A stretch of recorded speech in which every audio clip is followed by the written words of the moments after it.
At Third Space Charity, we support a mentally resilient community by offering accessible counseling care to young adults between the ages of 18 and 29. This is Mental Health Matters, where we discuss topics and services related to mental health and wellness in our community. I am delighted to welcome my guest, Wilbur Turner of Advocacy Canada. Hello, Wilbur. Hi, Karen. Thank you so much for joining us. So great to be here. Okay, so you founded Advocacy Canada very recently. What's it all about? So a couple of years ago, I did form Advocacy Canada. It is really a nonprofit based here in Kelowna that advocates on queer issues for the queer community. Okay, so what does that look like? For those who don't understand what advocating for the queer community looks like, what do you do? Well, we unify the voices of the community when there's issues that come up that need to be dealt with. And we look at where the gaps are in programs and services that are unique needs for the community, and we work to advocate for those as well. What are some of the kind of issues, primary issues that are of concern? Well, you know, the first thing that we did when we formed was tackle the conversion therapy ban. And that was kind of the impetus for the start of our nonprofit. What is conversion therapy? So it's efforts to try and change someone's sexual orientation or gender identity to make them straight or perfectly binary in the female-male world.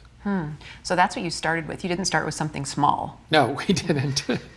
What was it that made you want to start this group? Really, the need for a unified voice when it comes to issues. You know, Pride festivals have been around for a long time, and they're doing great work as building community and putting on events for the community. But there was a real need for an organization to stand up and use that voice, that community voice, to make changes. Do you have any specific programs for specific groups or demographics? I feel like I read something about support for older queer folks. Yes, so we do. We're forming a group called the Kelowna 50 Plus Pride Group, which is for queer seniors. And our hope is that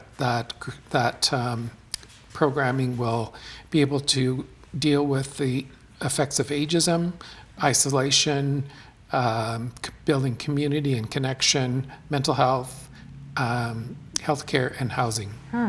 Why is there a particular need for a group specifically targeted at senior queer folk? The thing is that as the queer population ages and ends up going into needing care, assisted living, long-term care, aging out of independent living, there is really nothing that supports their unique needs. So say, for example, someone living with HIV and they've got a whole, batch of medication that they take every day. Are those caregivers going to be trained to deal with that and to support that person? Or if a person is transgender and they're taking hormone therapy, for example, are they going to be trained to deal with that? And the other aspect of it is that the seniors are afraid to go into those settings because they don't know what kind of care they're going to get and if they're going to be stigmatized, so they tend to go back in the closet.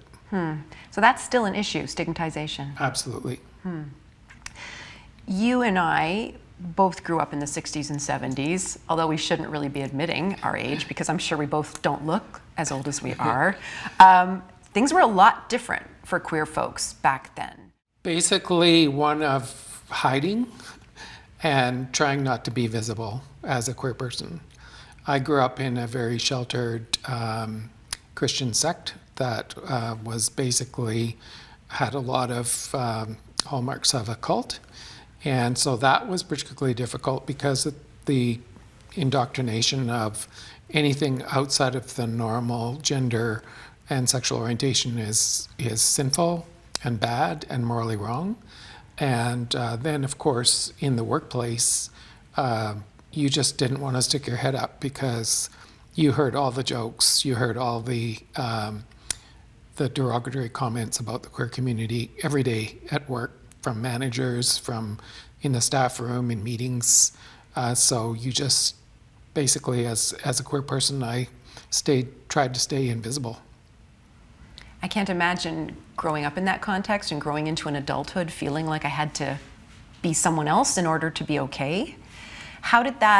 What marks did that leave on you, looking back now as a senior?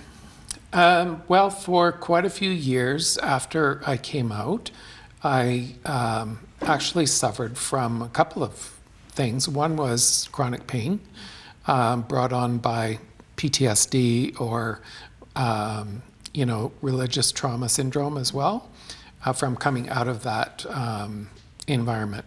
And so I did deal with a lot. I had suicide ideation. I went for years feeling like I shouldn't be here. It would be better for me not to be here. But eventually I was able to move past that. And what really, really helped me out was volunteering, getting involved in the community, and doing things that made a difference. And you've done a lot of that. Yes, yeah. Share with us some of the roles you've had over the years. One of the things, the first thing that I did when I first came out was I got involved with supporting people living with HIV and AIDS. And this was back in the 90s when there was still lots of people like vanishing from it. And so I got involved with an organization called Small Change, Big Changes in Calgary. And we raised money every year for the hospice that looked after these folks. That was my first kind of foray into this kind of work. I've been the president of Kelowna Pride for several years in the past, president of Here to Canada Pride, which is all of the Pride organizations across Canada. I was the chair of the Living Positive Resource Centre here in Kelowna, which helps with harm reduction and people living with HIV. And then moving on to forming the nonprofit Advocacy Canada. So really just looking for ways that I can make a difference in the community. So what is the most rewarding part of doing this work as an activist and advocate for you? I would say that seeing the difference it makes for young people, particularly the folks that don't have family support, and there's lots of them, family conflict due to gender identity or sexual orientation, and also, back in 2013, I helped found a group called Etc., which is a peer support group for queer youth, and that's now run by the Bridge Youth and Family Services. And it's so great to see that hundreds of kids have benefited from that program. And now to have kids that I saw joining that group back in 2013, 2014, 10 years ago, coming to me now as adults and saying what a difference it made for them.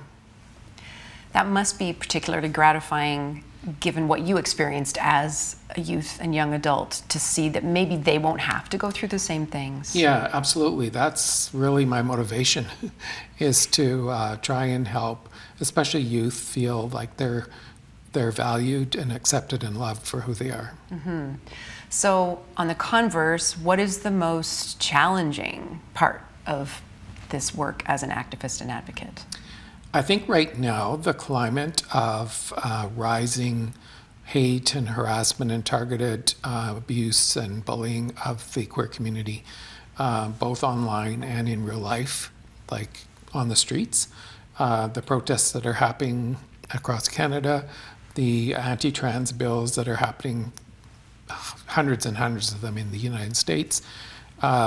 We've got organizations that raise huge amounts of money from donations that fight against any kind of queer visibility.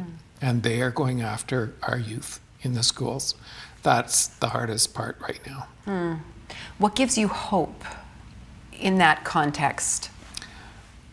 I think today's youth, the youth that are saying this is enough of this, we're not going to put up with it anymore, we're going to be visible.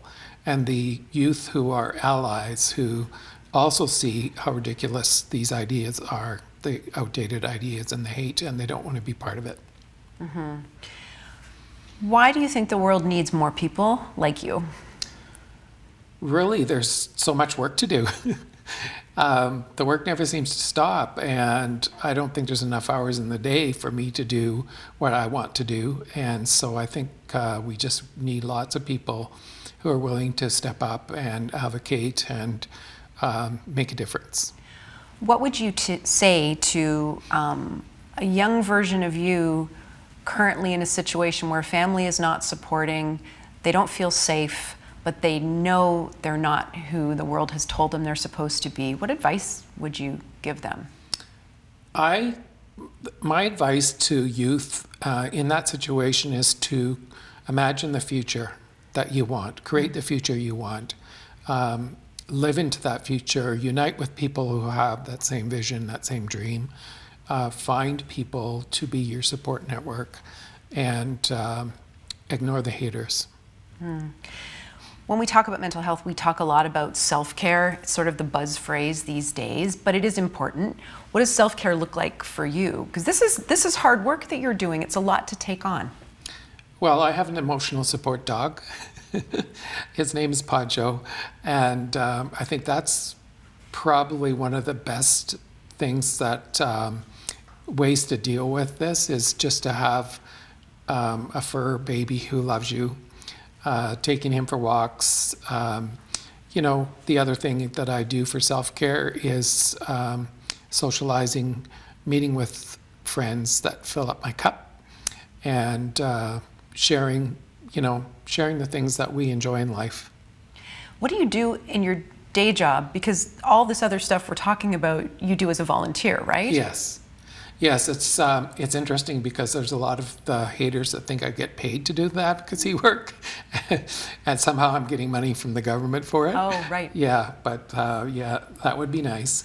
I work for a nonprofit called Health Initiative for Men. I'm a health program coordinator, and it's basically for gay, bi, queer, men, and gender diverse people in HIV prevention and combination prevention. So it includes all the kind of things that go with that, like mental health support, physical health, all of those kind of things, navigating the healthcare system, because there's still lots of discrimination against queer people, even in the medical profession. So just being a guide and a peer navigator for those folks. So that's my day job. So you're doing meaningful work at least 20 hours a day. Do you sleep a little bit somewhere? Yes, I in do. There? I sleep well at night. Oh, good. So if people wanted to learn more about Advocacy Canada and the work you're doing there, how could they get that information? The best way is our website. It's advocacy-canada.lgbt. Okay, thank you. And thanks for doing the work you do in amplifying the voices of queer folks in our community. Great to be with you today, Karen. And that is this edition of Mental Health Matters. I am pleased to welcome my guest, Majda Stojanovic, who is a mom and autism advocate. Hi, Majda. Hi, Karen. Thanks so much for coming. Thanks for having me. So your son is 10 now. Yes. At what point did you realize something was maybe up? Tom was very little. He was about 8 months. We noticed an interesting way of him going to sleep in his crib. He would kind of go down on his knees and arms and make himself into a little ball, and he would rock himself back and forth. So we thought, that's kind of an interesting way to, go to sleep. Some flags went up, but that's kind of when we started digging for more info. And later on, we kind of got him diagnosed, but that's when it all started. Right. Very early. What other things did you see then as he grew? Because 8 months is still so young. 8 months is very young. We didn't really think much of it. We brought it up with our doctor, and he said, he'll grow out of that. That is a soothing mechanism. But as he was growing, when he was hitting his milestones. So he was walking at a right time, or at whatever the right time is. Talking. He was he was a happy child. We really didn't think much of it. But, later on as he grew, when he interacted with other kids, when we had another child, Victoria was born, she was completely different. So we had something to compare to. And we just started digging for more info. At 4 years old, we got him diagnosed. Okay. Yeah. What, for someone who doesn't really understand or is familiar with autism, what sorts of behaviors, when you talk about him interacting with other kids, what does that look like for someone who's autistic? Well, first of all, every kid is different.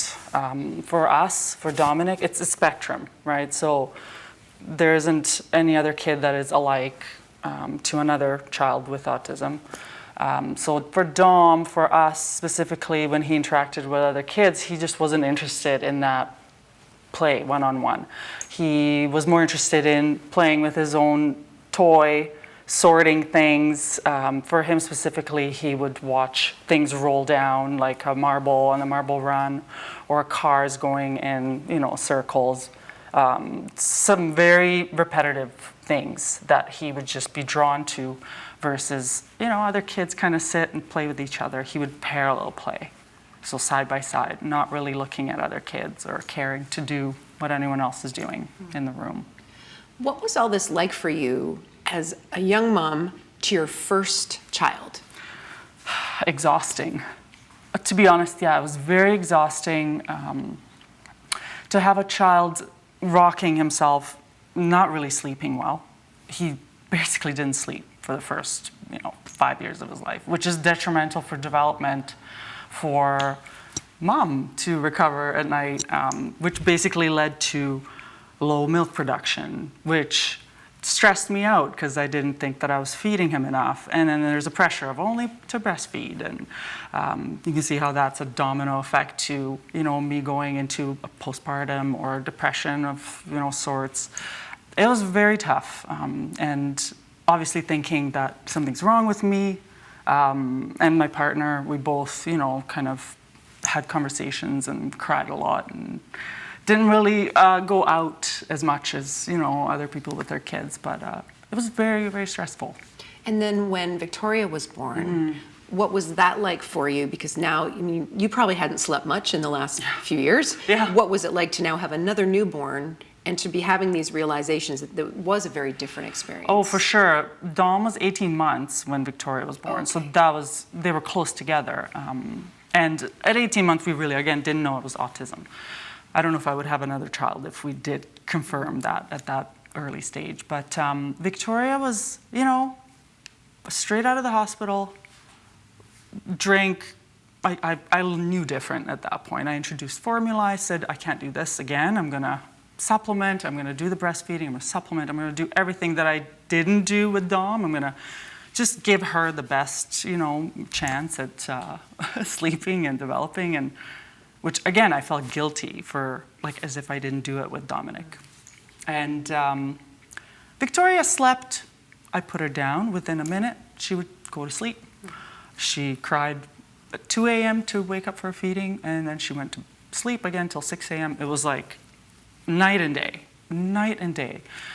So after that, we were like, okay, well, this is what I always thought having a baby would be like. So, that really kind of pushed us into further investigation, if I can say that. Right. Yeah. So what was it that prompted you to eventually actually seek a diagnosis? So preschool for Dominic, we introduced him at North Glenmore, and there was a program for little kids to go into before kindergarten. And there were a couple of educators there that were super lovely. We introduced Dom in there, and we just sort of said, hey, we understand Dom's different. Can you please, pay attention, evaluate, let us know if you think he should be tested and all that. So we had open conversations about what we felt deep in our hearts, right? And they did, and we did some tests, and they actually were the ones who recommended that we explore further and get him, a diagnosis if possible. And so when you got that diagnosis, when you had a name that helped explain and maybe understand some of what Dominic's life was like, what was that like for you? Oh, it was interesting because we always sort of knew, but when you hear those words, there's something about sitting in that psychiatrist or psychologist, I can't remember, office, getting those words, your son has autism, and Dom also has ADHD on the side, Plus, they also said later in life, which is about now, at 10 years old, he's going to have to be tested for learning disabilities. So you're sitting there as a parent, it really felt like, it was like a way as almost as bad as hearing that there's like a death. Okay, this sounds really bad, but it's a real thing. I've looked into it. I think you're grieving the child you thought you would have and the experience as a family you Those are the thought you exact would words have. I have in my notes. And like I would write all this out, all these feelings, right? And you're grieving what you thought your life would be and your child. And nothing, there's nothing wrong with that, but it's like so weird to say to other people and they look at you like, well, your son's well and alive. But it's like this idea, right, that you grieve. But then, yeah, it was devastating, honestly. It was crushing. It was crushing. So how did you get from that to where you are now, this passionate advocate for kids with autism? And I mean, it's still hard, it's still a lot of work. So how did you make that transition from that grief and that mourning to acceptance and how do I make things better? Well, it was a bit of a roller coaster at first, right? One day you're like, yeah, I can do this, and then something happens. You know, you have an encounter in public, you have another mom say something to you, because you always have, you know, your way of dealing with your child in public, or you know what works for your child, right? Where Dom was a flight risk, he would run away. He just didn't want to hold hands.